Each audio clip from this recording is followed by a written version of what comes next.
Welcome back to our channel travel with Rikvi. मैं हूँ पूर्वी और हितेश कैमरे के पीछे हैं और आप देख रहे हैं हमारी इटली ट्रैवल सीरीज़। हमारी इटली ट्रैवल सीरीज़ का ये एपिसोड है लेक कोमो के बारे में।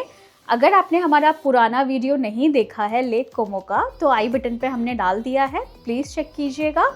और लेक कोमो का ही ये सेकंड पार्ट है क्योंकि लेक कोमो में हम लोगों ने 3 दिन के लिए स्टे किया था। 3 दिन की इन्फॉर्मेशन अगर हम एक ही व्लॉग में बनाते तो वो बहुत ज़्यादा लंबा हो जाता, इसलिए हम हमारे बाकी दिन हमने 2 दिन कवर किए थे पहले वाले वीडियो में और हमारे लास्ट डे में हमने लेक कोमो में क्या किया वो हम बताने वाले हैं आपको इस वीडियो के अंदर। क्योंकि आज हम जहाँ जा रहे हैं वहाँ मोस्ट ऑफ द टूरिस्ट नहीं ट्रैवल करते। वैसे तो वरना, बेलाजियो, मनाजियो ये सारी जगह सारे टूरिस्ट जाते हैं, बट इस जगह को this hidden gem nobody knows about it except the locals and few people who stays in Bilano. So let's go and explore about it और देखते हैं कि हम कहाँ जाने वाले हैं क्योंकि बहुत एक्साइटिंग होने वाला है। तो चलिए चलते हैं, शुरू करते हैं।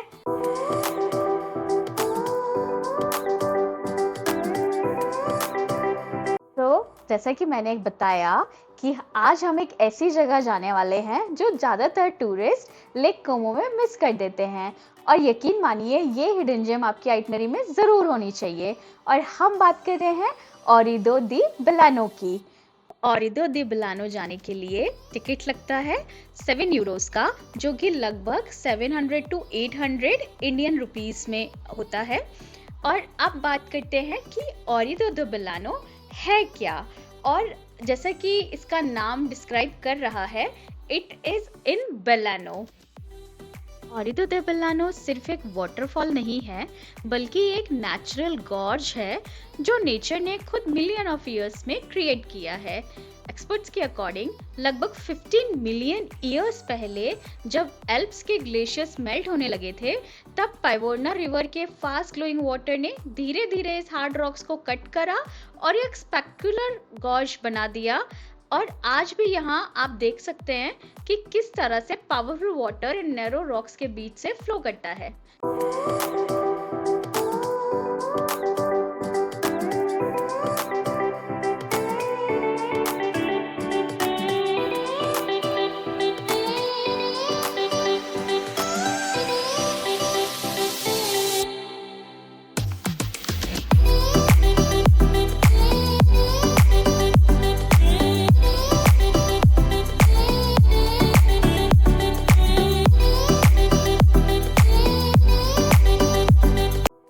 सबसे अमेजिंग पार्ट है यहाँ के वुडन वॉकवेज। आप वाटरफॉल के बिल्कुल पास वॉक करते हो, ऊपर ह्यूज रॉक्स वॉल्स होती हैं और नीचे रोरिंग वाटर।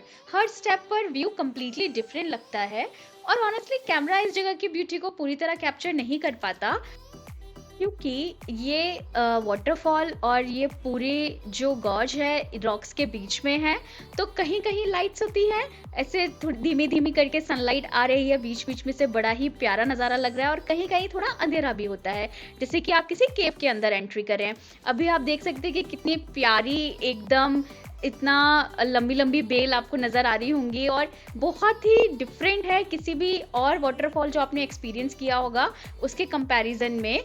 क्योंकि बीच बीच में से आपको वाटरफॉल दिखता है, फिर आपको रॉक्स दिखते हैं, फिर आपको सुंदर सा वाटरफॉल का नज़ारा दिखता है, एकदम सडनली अपीयर हो जाता है, पता ही नहीं चलता कहाँ से आ गया। ये पूरी ही जगह की जो वाइब है वो बहुत ही डिफरेंट है।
नेचुरल वंडर को लोगों के लिए 1894 में खोला गया था, जब यहाँ पहली बार सेफ वॉकवेज बनाए गए, और तब से लेकर आज तक दुनिया भर से लोग इस जगह की रॉ ब्यूटी को देखने आते हैं।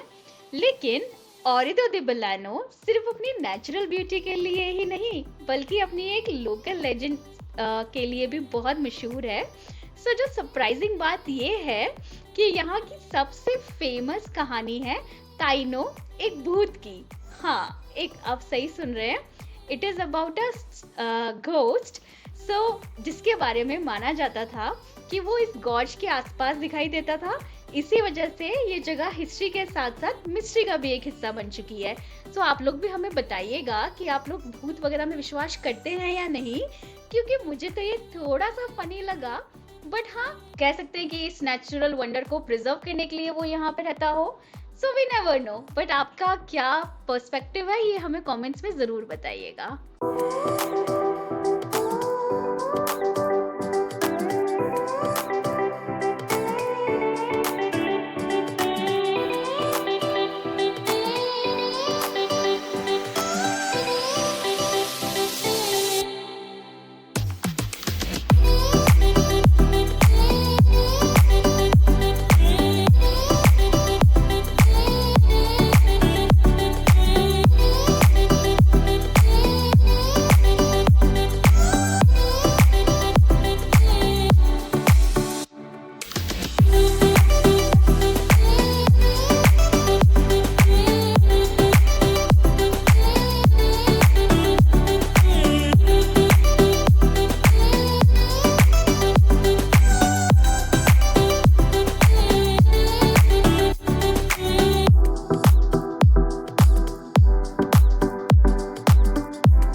ये था लेक कोमो का हिडन जेम ओरिदे दे बेलानो, एक बहुत ही खूबसूरत केव्स के बीच में बसा हुआ वाटरफॉल।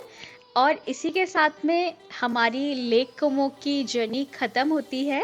आज हमारा लेक कोमो में लास्ट डे है, और ये 3 दिन कितने अच्छे से निकल गए हमें पता ही नहीं लगा, क्योंकि जैसा कि सब लोग बोलते हैं कि लेक कोमो बेहद खूबसूरत जगह है और आपको एक बार तो यहाँ ज़रूर आना चाहिए।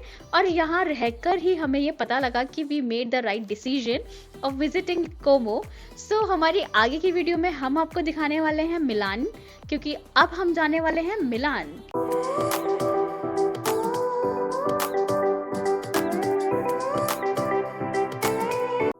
तो अब हम आ पहुंच चुके हैं मिलान, और मिलान को हम एक्सप्लोर करने वाले हैं मिलानो दे दुओमो के साथ में। जी हाँ, जो स्क्रीन पे आप देख रहे हैं ये वही फेमस चर्च है जिसे बनने में 600 इयर्स लगे हैं, जो कि इटली का सबसे बड़ा चर्च है दुओमो।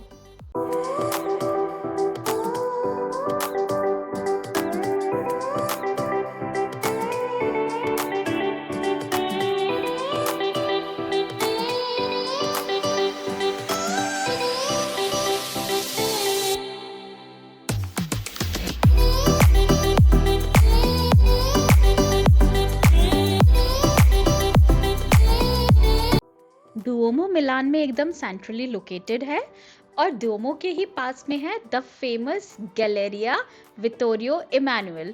ये मिलान का सबसे बड़ा गैलेरिया है, जिसे एक शॉपिंग सेंटर कहा जाता है। यहाँ वर्ल्ड के सारे famous big luxurious brands available हैं, और यहाँ पर जनरली सब लोग शॉपिंग करने के लिए आते हैं।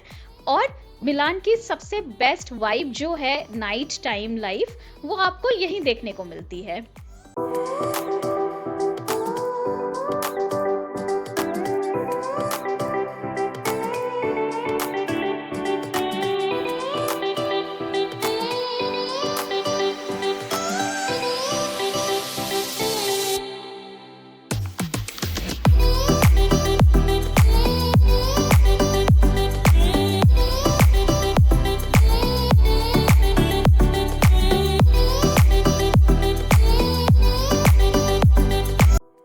गैलेरिया में थोड़ा क्वालिटी टाइम स्पेंड करने के बाद में हम लोग आप पहुंचे हैं स्टारबक्स रिजर्व रोस्ट्री, जो कि स्टारबक्स की रोस्ट्री है एंड वर्ल्ड के अंदर सिर्फ 6 ही अवेलेबल है, 6 अलग कंट्रीज के अंदर, और उनमें से एक है मिलान के अंदर। यहाँ पर आपको सबसे फाइनेस्ट कॉफ़ी मिलती है। सो हम भी हमारे डिनर के लिए यहीं पर आए थे एंड स्टारबक्स रोस्ट्री इतना बड़ा है। आप यहाँ देखते हैं फ्रेश कॉफ़ी बीन्स को बनते हुए, लाइक कैसे वो पूरा रोस्ट हो रही है, कैसे ग्राइंड हो रही है, and how it actually reaches to the packet that we consume.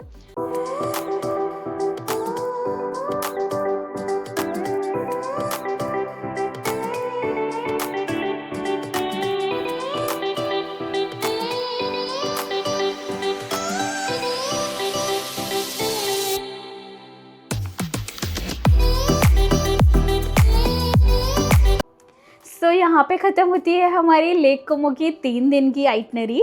अगर आपको हमारा ये वीडियो अच्छा लगा so please like this video, comment on this video and subscribe to our channel. हमारी इटली ट्रैवल सीरीज़ के सारे एपिसोड्स आ चुके हैं और हमारा आखिरी एपिसोड जो आने वाला है वो आएगा नेक्स्ट वीक, जिसमें हम आपको बताएंगे सारी visa details and the complete itinerary, जो कि आप 14 दिन के लिए 15 दिन के लिए कम्प्लीटली इटली ट्रैवल प्लान कैसे करें।